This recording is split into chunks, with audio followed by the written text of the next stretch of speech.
तो अपने हाथ में बाल्टी की डोर होती है। अगर पूरी डोर भी अंदर चली गई और थोड़ी सी मेरे हाथ में रह गई है तो भी हमारा काम है उसको अच्छी तरह से पकड़ के और खींचें, और खींचेंगे तो वो जरूर भरी हुई बाल्टी हमको मिल जाएगी। इसी तरह से मनुष्य की आयु भी जा रही है, पर अगर अभी भी हमारे पास वक्त है, आज भी थोड़ा सा भी वक्त है, तो हम उसमें तीव्र पुरुषार्थ करके उसको हम जब खींच लेते हैं तो जो बाकी की उम्र हमारी चली गई वो भी वापस आ जाती है। जैसे पूरी डोर अपने हाथ आ जाती है, बाल्टी भी आ जाती है, तो जो कुछ हमने जीवन में अब तक खोया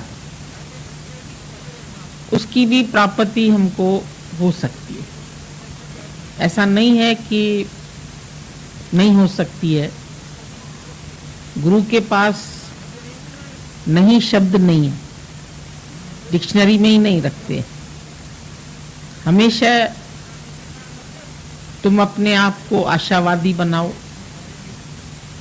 और जो बातें गुरु हमको कहता है उसके ऊपर हम चलने का अभ्यास करें, उन बातों को मानने का अभ्यास करें।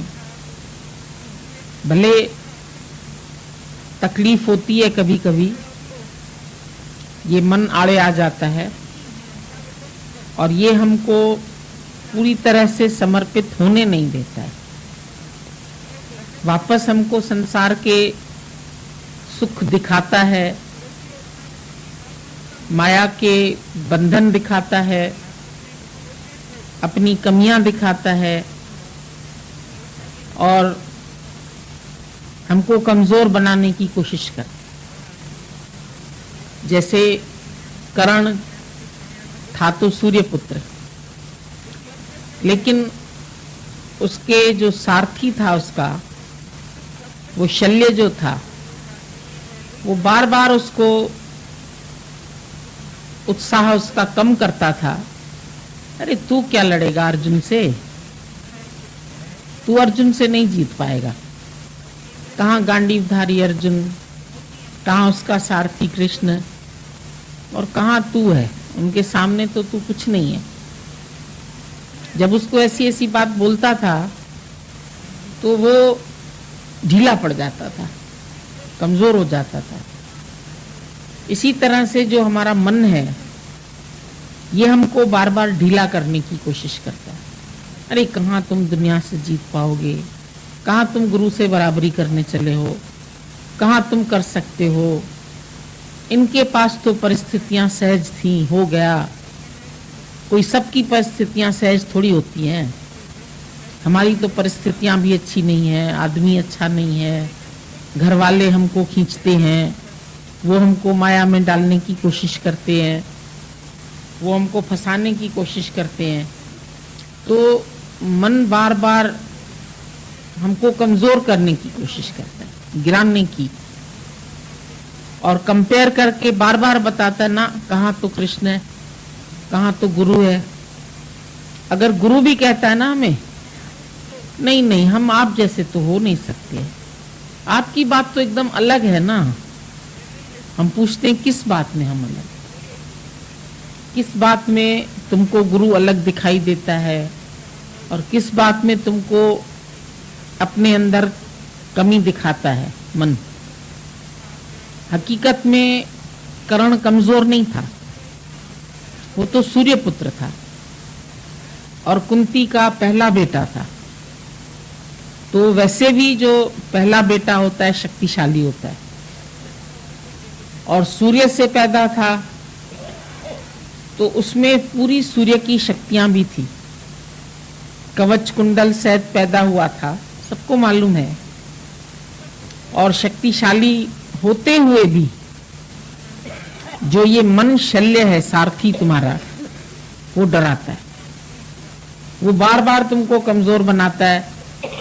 तुम नहीं कर पाओगे, फिर ये संसार भी तो है, घर की भी करें, हरि की भी करें, सबसे निभाएं, और फिर थोड़े से सुख ले लेंगे संसार के तो क्या हुआ, ये भी तो भगवान नहीं बनाए हैं, विषय सुख भी तो उसके ही दिए हुए हैं, तो थोड़ा सा भी हम मजे लेके, फिर उम्र तो पड़ी है ना अभी, हर एक को लगता है अभी तो उम्र पड़ी है।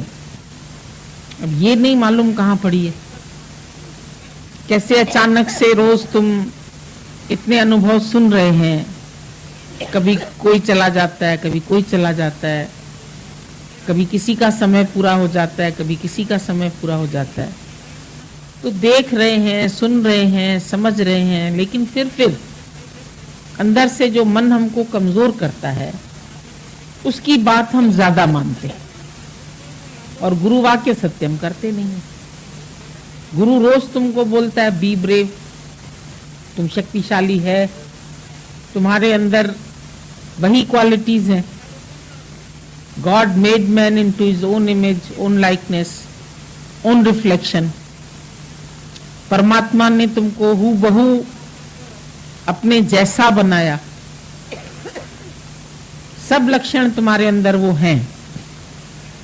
ऐसा नहीं है कि वो शक्तियां तुम्हारे अंदर नहीं है, सुषुप्त अवस्था में है, पता नहीं है हमको, लेकिन जब हमको भी कृष्ण जैसा गुरु मिल जाता है और हम इस शल्य का साथ छोड़ दें जो बार बार हमको कमजोर करने की कोशिश करता है, इसको हम छोड़ दें और गुरु की बात मान के चलें जो हमको जिताएगा।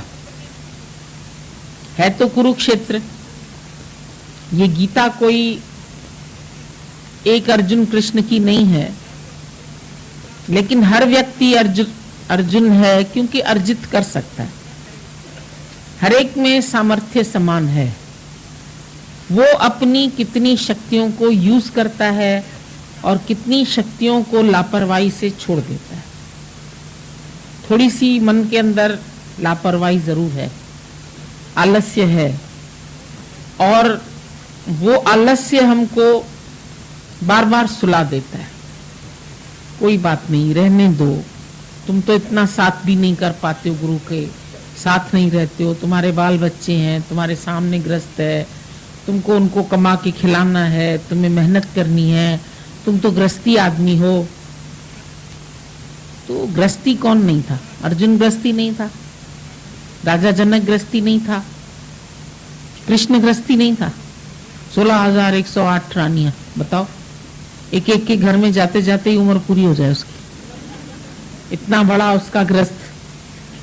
तो ये एक वीकनेस है, हमारी कमजोरी है, जो हम मन की बात सुन लेते हैं। और weakness is death, strength is life and weakness is death. जब तुम्हारे अंदर वीकनेस आ जाती है तो तुम मर जाते हैं उसी समय। विवेकानंद ने बोला, कमजोर होके 1000 वर्ष जीने से अच्छा है एक दिन भी बहादुर होके मर जाओ। बहादुर होके दुश्मनों का सामना करो, चलो तुम्हारी सेना कम है तो ज्यादा में ज्यादा युद्ध में मारे जाओगे। अर्जुन को भी भगवान ने यही बोला कि अगर तुम युद्ध में मारे भी जाओगे तो भी वीर होके तो मरे, कायर होके तो अपने घर में तो नहीं छिप गए ना। तो ये तो वीरों का गहना है। तुम युद्ध से भाग क्यों रहे हैं? तुम्हारे सामने अपोजिशन आई है तो अपोजिशन से तुम डरते क्यों हैं? माया अपोजिट खड़ी है, हर एक के सामने खड़ी है। अब वो किस रूप में खड़ी है, हर एक की माया अलग अलग है। किसी के घर वाले तेज हैं, किसी के पास गरीबी है, किसी के पास शरीर में शक्ति नहीं है, किसी के पास ज्ञान इतना नहीं है, पूर्ण गुरु नहीं मिला है। ये हो सकता है कि अलग अलग तरह से सबके पास जीवन में परीक्षाएं आती है, पर गुरु तो हमको साहस देता है, गुरु तो हमको सहयोग देता है। गुरु तो कहता है मैं उसके पक्ष में हूं, अगर कोई मेरी शरण लेता है तो मैं उस